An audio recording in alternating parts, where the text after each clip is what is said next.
Greypoint Fort is situated along the tip of Belfast Lough, beside Helen's Bay, and is one of the best preserved coastal forts visitable in the United Kingdom. The fort's construction was started in 1904, and further work was undertaken until 1907, culminating in the fitting of its two large 6-inch diameter guns, enabling the fort to be used as a defensive battery, overlooking the mouth of Belfast Lough from the south side of the lough. Across the lough, a similar fort was constructed at Kilroot. These two gun emplacements were intended to safeguard Belfast, the harbour, and the wider lough from potential invasion or naval transgressions. As well as fulfilling its primary role as a defensive fort, Greypoint also served as a training area for troops, and over the course of the Great War, additional barracks and logistical buildings were constructed around the fort to accommodate Kitchener's army, a force comprised of volunteers.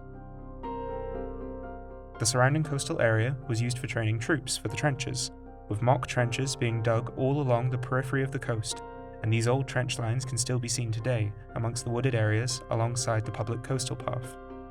One small section has been refitted to resemble how a trench at the time would have looked. After the First World War, Belfast was upgraded to being deemed a Category A port, and so was required to have additional defences in case of war. Two coastal defence searchlights were installed in 1936, along the edge of the coast below the fort, as a part of the process of modernisation that would follow on into the Second World War. The buildings that house these searchlights can still be visited today, however the original lights that were housed within them have been long since removed. Additionally, in 1936 the battery observation post within the fort was constructed to help spot targets in the lough and coordinate control over the two guns. During World War II, Northern Ireland played a significant role as a staging ground for and in the training of troops, both British and later in the war American troops, as well as in the manufacturing of munitions, linen, and a variety of other key war-aiding materials and manufactured goods, in addition to the production of naval vessels for the Royal Navy. At the Harold and Wolff harbours, boats such as the HMS Belfast and the aircraft carrier HMS Campania were manufactured.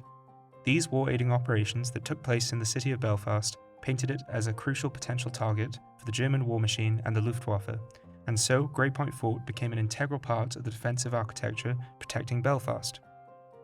The fort became the headquarters for coastal defence across Northern Ireland, and in 1940 the fort was retrofitted with further concrete defences, with a concrete roof 3 foot thick covering the two main guns in order to protect them from any potential Luftwaffe attacks. In addition, one 3-inch anti-aircraft gun was positioned near the fort to aid in air defence. The caution exercised by the British government in response to the perceived German threat was well warranted. However, the extent to which they had reinforced the Belfast defences was proven woefully inadequate to deal with the German aerial threat, Belfast being the most poorly defended British city in the United Kingdom, with only a total of several anti-aircraft batteries across the entire city. Between April and May of 1941, the Luftwaffe conducted air raids across Belfast. Greypoint Fort was incapable of providing any defence to the city beyond its one anti-aircraft gun, due to the large 6-inch guns being only capable of horizontal aiming, unable to vertically adjust to target any aircraft.